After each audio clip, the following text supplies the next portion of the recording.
дар мавҷ барномаи иттилоотии хабар.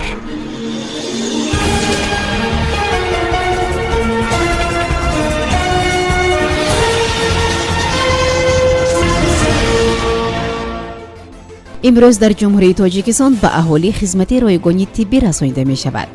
сел дар сӯхт садҳо гектар киштзорро талаф дод. ба деҳқонон тухми ройгон медиҳанд. дар вилояти сӯхт озмуни беҳтарин шаҳру ноҳия, шаҳраку деҳот, деҳа ва маҳалла доир мегардад. боздошти тоҷикистониён дар Москав барои ташкили гурӯҳ ва латукуби роҳгузарон.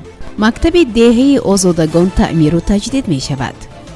санаи 7 апрел бахшида ба рӯзи умуми ҷаҳонии саломатӣ дар ҷумҳурии тоҷикистон ҳамоиши ҷумҳуриявӣ доир шуда ба аҳолӣ хизмати ройгони тиббӣ расонида мешавад. иттилоъ медиҳад Амид Ховар бо истинод ба маркази матбуоти вазорати тандурустӣ ва ҳифзи иҷтимоии аҳолии ҷумҳурии тоҷикистон. дар ин сана аз соати 8 субҳ то бегоҳ дар маҷмаи тандурустии истиқлоли шаҳри Душанбе аз ҷониби устодону профессорон ва мутахассисони баландпояи соҳавӣ ба сокинони пойтахт хизмати ройгони тиббӣ расонида мешавад. чунин хизматрасонии тиббӣ дар вилоятҳо ва шаҳру ноҳияҳо доир гардида аз ҷониби мутахассисони баландпояи соҳаҳои гуногуни тиб, машварат, муоина ва дигар амалҳои ташхисӣ ба таври ройгон анҷом дода мешаванд. шаҳрвандон тавассути муроҷиат ба ин муассиса ва муассисаи тандурустии макони зист дар сатҳи ҳар шаҳру ноҳия метавонанд бо машварат ва хизматрасонии ройгони мутахассисони соҳибтаҷриба фаро гирифта шаванд.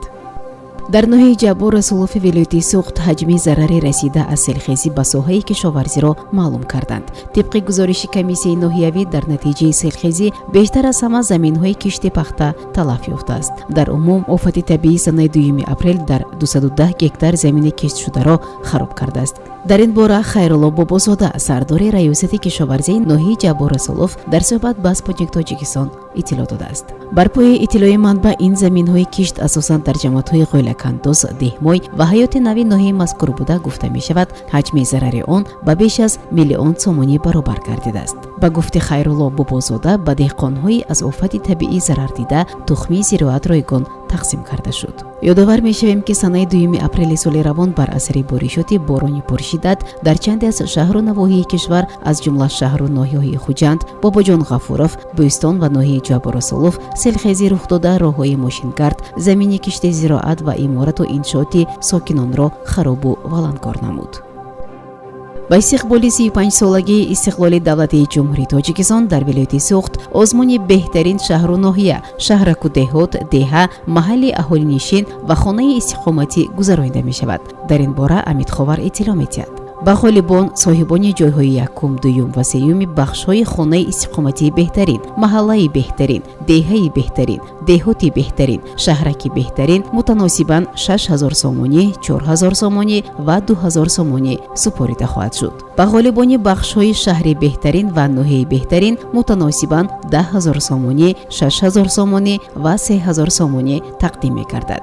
озмуни мазкур бо мақсади таъмини иҷрои амри президенти ҷумҳурии Тоҷикистон, инчунин тарбияи ҳисси зебоипарастӣ, ватандӯстӣ, ободкорӣ, эҳтиром ба арзишҳои миллӣ доир гардида, ғолибон бо мукофоти пулии мақомоти иҷроияи ҳокимияти давлатии вилояти Суғд қадрдонӣ карда мешаванд.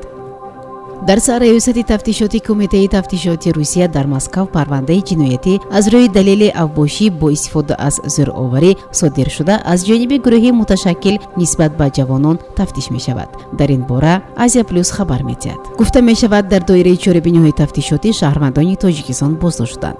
тибқи маълумоти пешакӣ, боздоштшудагон дар давраи солҳои 2022-2023 дар ҳайати гурӯҳи муташаккили ҷиноятӣ бесабаб ҷавононро мушту латукӯб мекарданд. ҳамзамон онҳо ин ҳолатҳоро дар видеонаворбардорӣ карда дар шабакаҳои иҷтимоӣ нашр мекарданд.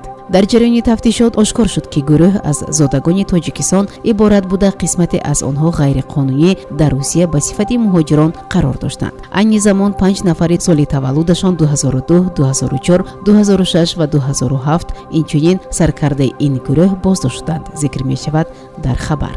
ба ҳамаи гумонбаршудагон дар 4 ҳолат аз рӯи аломатҳои қисми дуюми моддаи 213 Кодекси ҷиноятии Федератсияи Русия, яъне авбошӣ, айбнома пешниҳод шудааст. нисбат ба ҳамаи айбдоршавандагон чораи пешгирӣ дар шакли таҳти ҳабс қарор доштан амалӣ шудааст. дар ин қисми модда ҷазои ҷарима дар ҳаҷми аз 500 то 1 миллион рубл ё дар ҳаҷми маош ё дигар даромадӣ маҳкумшуда дар давраи аз 3 то 4 сол ё корҳои ислоҳӣ ба муҳлати то 5 сол ё маҳрумият аз озодӣ ба муҳлати то 7 сол пешбинӣ мешавад.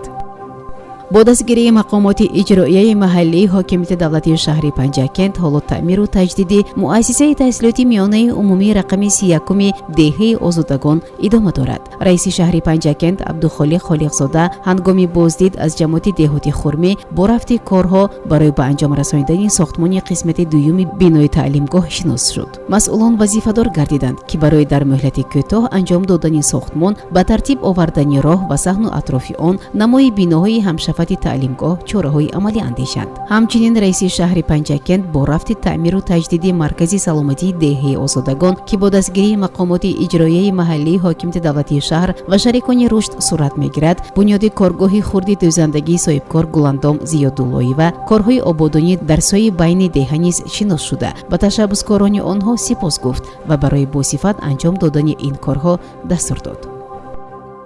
дар мавҷ барномаи иттилоотии хабар.